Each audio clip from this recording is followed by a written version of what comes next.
and welcome to the channel Southwood Designs.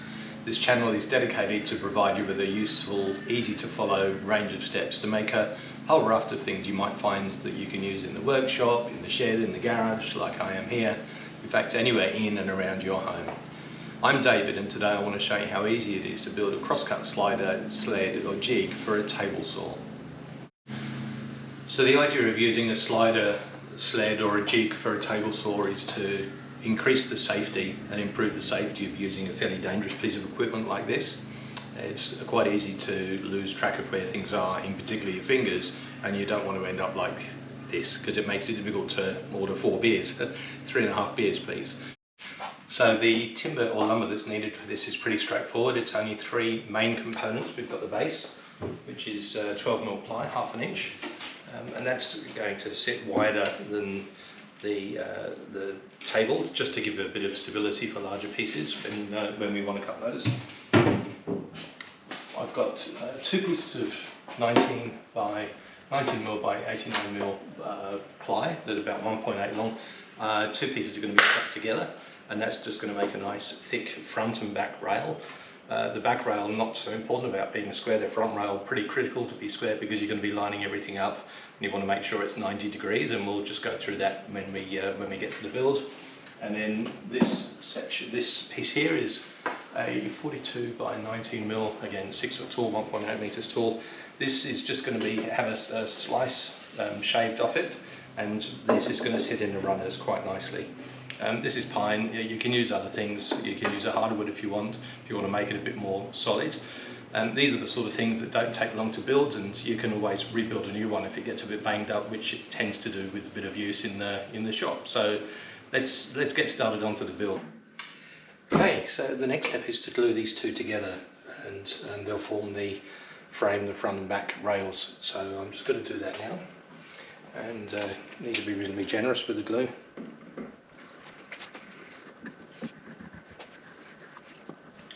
And basically this glue forms a pretty strong bond. In fact, glue is stronger than the wood itself.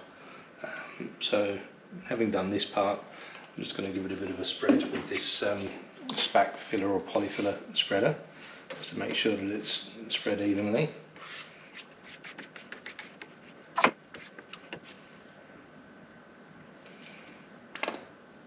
Oh, excuse me, should see a doctor about that. And that.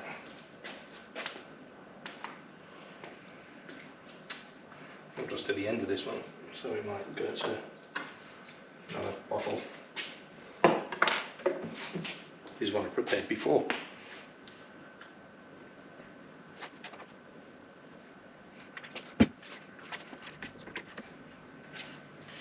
Now you're probably wondering why I've got this here, the Malden sea salt.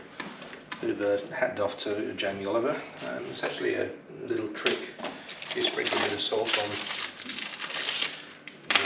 one of the sides, it helps the timber grip together, whereas with the glue it's going to get quite slippery. So the salt actually helps it just to grip. Don't need a lot. Just a little sprinkle, just for flavour. There we go.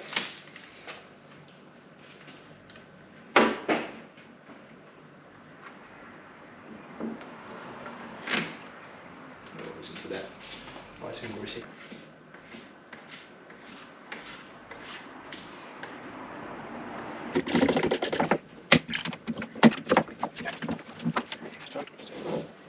Okay, and then we'll just leave this for a little while to stick together and do its thing.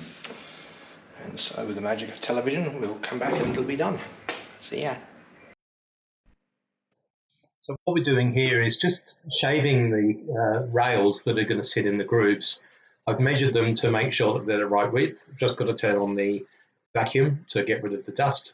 So I've checked that they're the right width. I'm just going to creep up to the actual size. You can see it's quite a thin shaving that I've got here, and it's just going to take a slight edge off. The idea is to run it through, test, see how it sits in the groove, and then run it through again. And so testing is happening here, and it seems like it works okay. I'm pretty happy with how that's come out and how that sits. Now we're going to just chop that piece in half because there's 2 grooves. Quick measure, to get the halfway mark, or 600 mils, and here we go.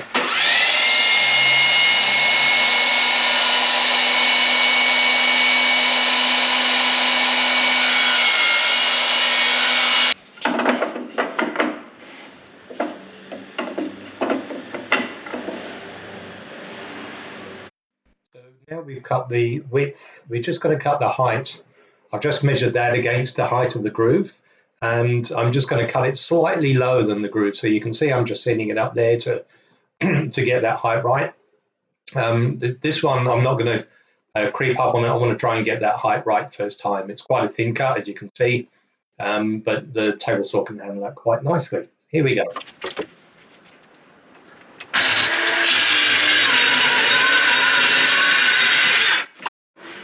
So I've just cut this 600 square. It was 600 by 1200, so it's 2 foot square, and it just fits on the base of the saw table nicely.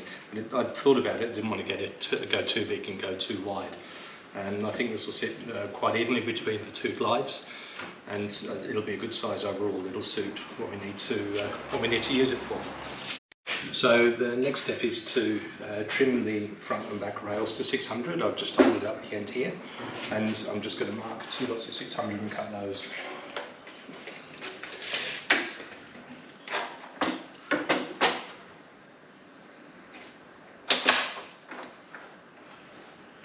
Just tidy up the end first.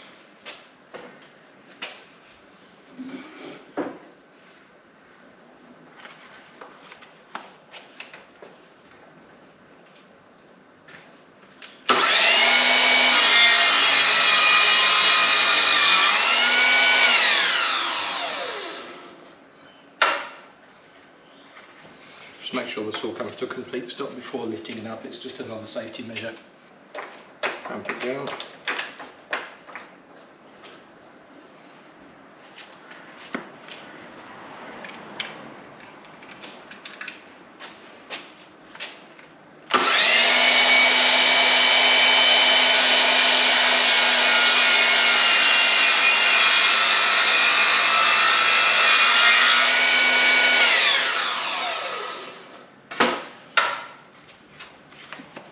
And that's that done.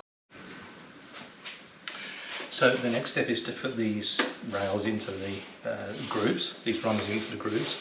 And what we're going to do is raise them slightly by using washers just to lift them up off the base. And then we're going to place the board on top, and we're going to get that, try and get that as square as possible. And the idea of that is that these will run clean and true through the grooves, and we're going to use glue to stick them on. Here we go.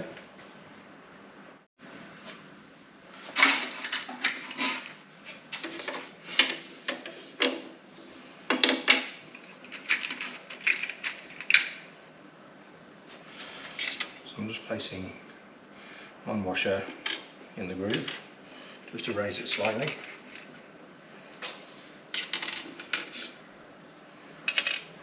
We'll see how that goes, and if we need to add one more on top, we'll do that. Yeah, we might go just one more, just for good measure.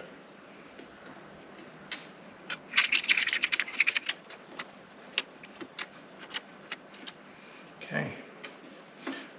So it's on top here now. That's just lifted it just slightly proud of the table, which is good. And I'll just take this to here.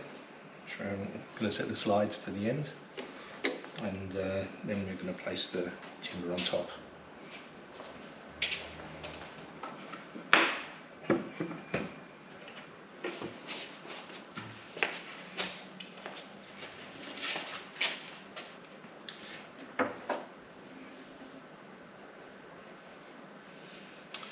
Now the idea of this is to place it as true as possible. It is 600 square, and I'm going to do it from this side because I can get a good purchase. It's not quite critical that they sit exactly right. It's more the front and back rails that are going to be more critical, particularly this one on this side. But we want to get this as close as possible. And get it into the centre, not too thick, but thick enough that it's going to spread and it's going to hold.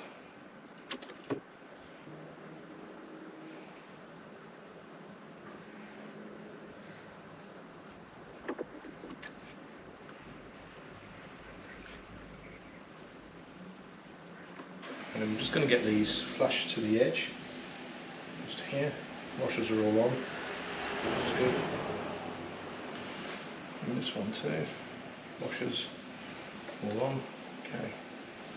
That's sitting there nicely. Then we're going to take our board. We're going to get that just in the centre on either side.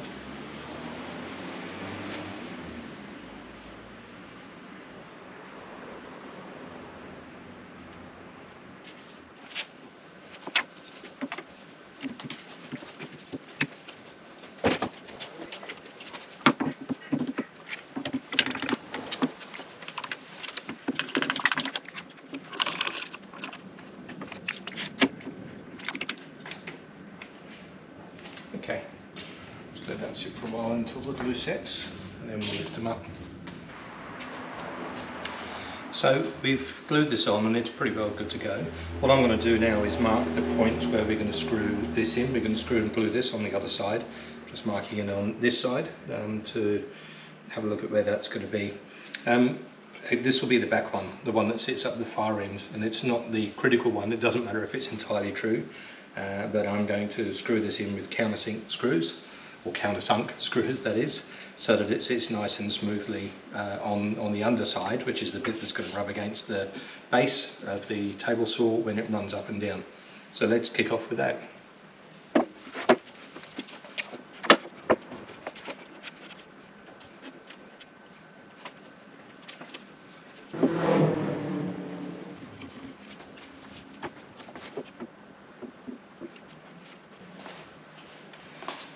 Okay, I'm just going to put the first one in at this end. Make sure they're in the centre, that's fine. Countersink in.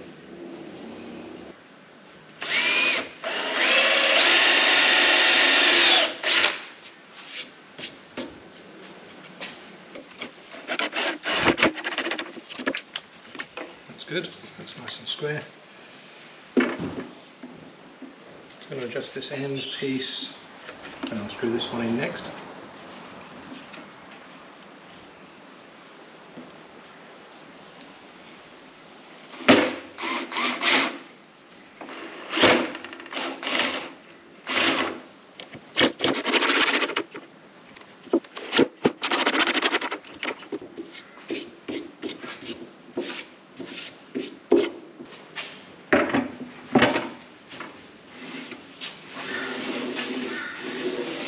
Nice.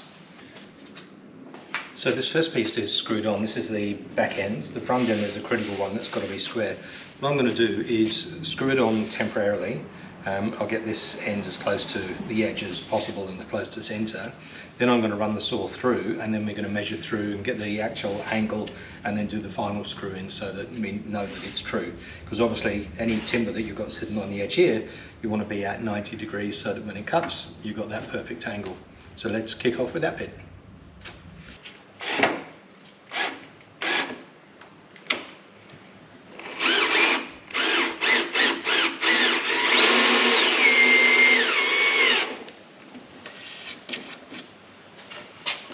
Okay, and this one will be the temporary one that I'm going to put in as offset to where I would put the others.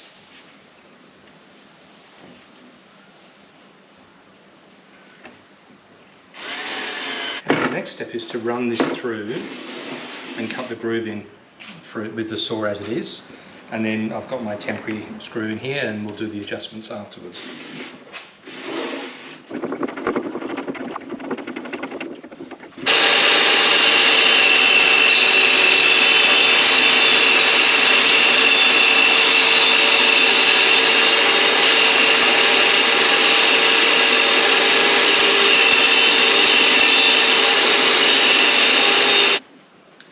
So we'll just use the square and see how square it actually is right now, using the groove. And it's actually pretty close.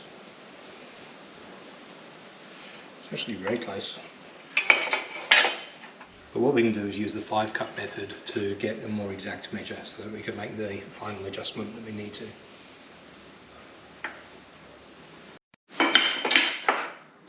So I'm just making some really fine adjustments. I've just got this clamped because I think I'm pretty close here.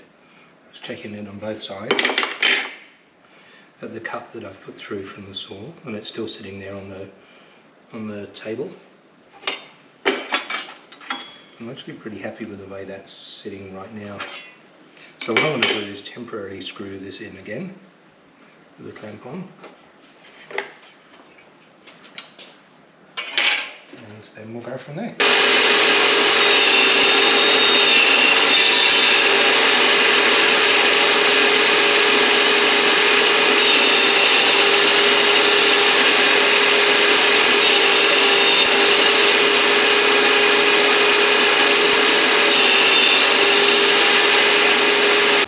Let's have a look now to see how true this is.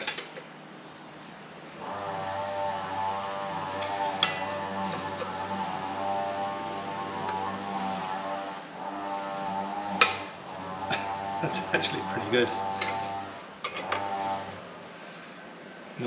Really not going to see that, but if you hold it up to the light, there's actually no light through there. That, I reckon, is as close to 90 degrees as we're going to get.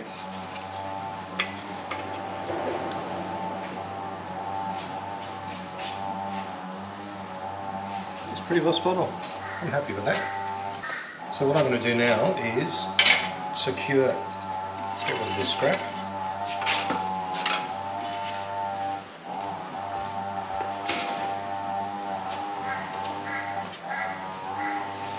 I'm just going to secure this with the full screws because I've got one temporary screw in there, and then I'm going to do this final cut all the way through.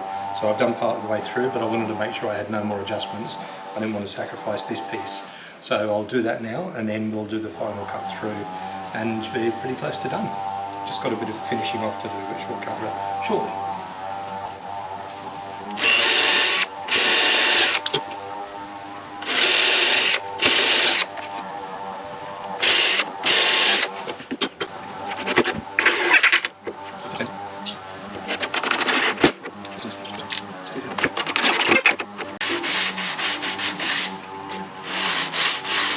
Doing this because they're just very slightly catching on the runner as it's going through.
Running quite nicely now.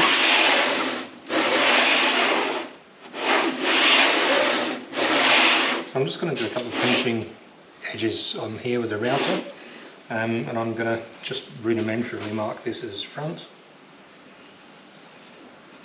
so it goes the right way because this is the square bit, and then just going to draw some little arrows here.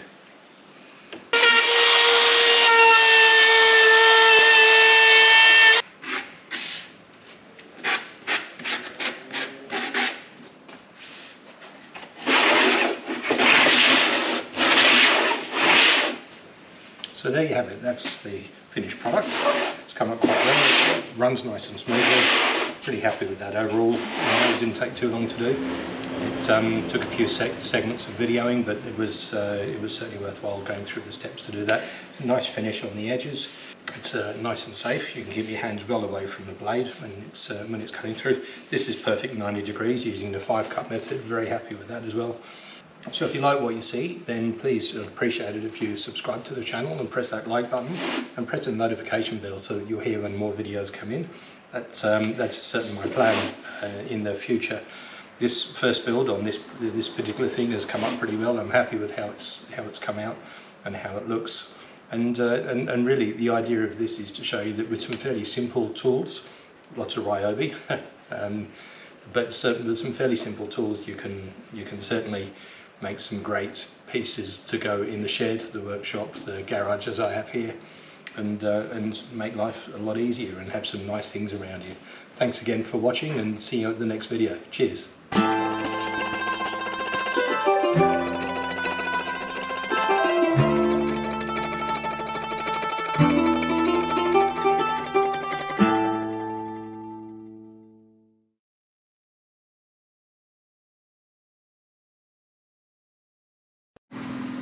So the 5 main components in the jig for the table saw are the 2 sliders, and I prefer to use the 2 because it just gives that slight extra stability.